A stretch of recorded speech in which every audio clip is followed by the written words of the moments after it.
This is VOA News. I'm David Berg. Authorities in Afghanistan say a massive bomb blast late Saturday inside a packed wedding hall in Kabul killed and injured dozens of civilians. Interior Ministry spokesman Nasrat Rahimi confirmed the blast and blamed the enemies of Afghanistan. Rahimi said police and ambulances quickly reached the site and victims were transported to hospitals. He said the nature of the blast is still being determined. There were no immediate claims of responsibility for the bombing in a western part of the Afghan capital. The victims were mostly members of the minority Shiite Hazara community. Sudan's pro-democracy movement signed a final power-sharing agreement with the ruling military council Saturday at a ceremony in Khartoum. VOA's Isha Sarai reports. The signing itself was brief, but hours of celebration followed in the capital city. Nirad Abdullah, who herself protested for months ahead of the agreement, stood outside Friendship Hall as the accords were signed. Abdullah says she is happier than she can express that moving forward, a new Sudan will be built.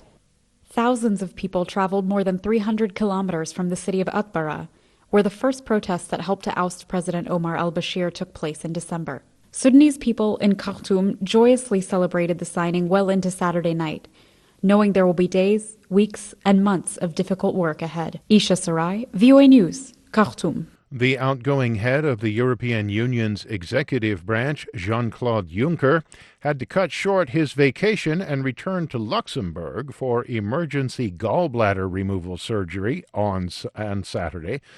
Juncker, a former prime minister of Luxembourg, is set to step down from the European Commission job on October 31st. This is VOA News.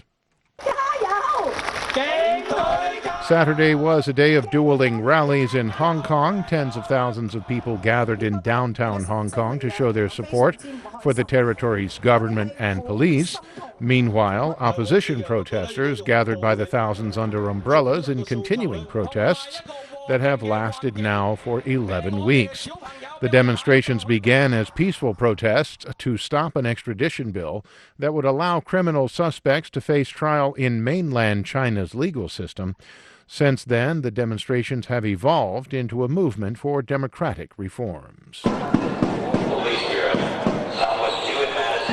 Police in Portland, Oregon arrested at least 4 people Saturday. They established concrete barriers, closed streets and bridges, and seized a multitude of weapons in an attempt to preempt violence between right-wing groups and anti-fascist counter-protesters.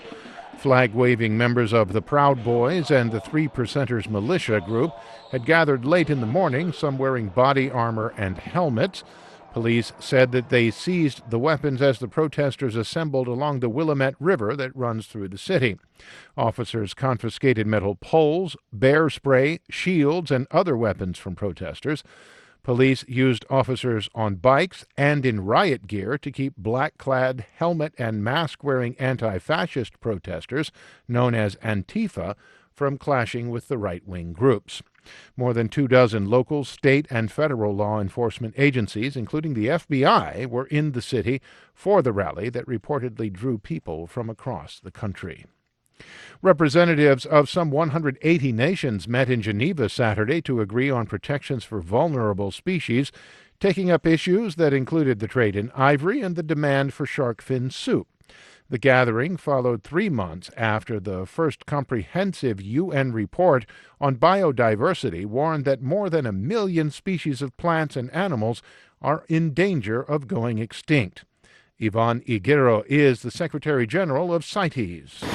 This is therefore a key moment for our convention. It is our opportunity to advance the role of CITES in the conservation and sustainable use of biodiversity. The World Wildlife Conference on Trade in Endangered Species aims to make sure that global trade in specimens of wild animals and plants does not jeopardize their survival. And Italy's hardline interior minister appeared to buckle under the pressure Saturday and agreed to let 27 unaccompanied minors leave a migrant ship after 2 weeks at sea. The Spanish aid group Open Arms said the minors were processed on the Sicilian island of Lampedusa. I'm David Berg, VOA News.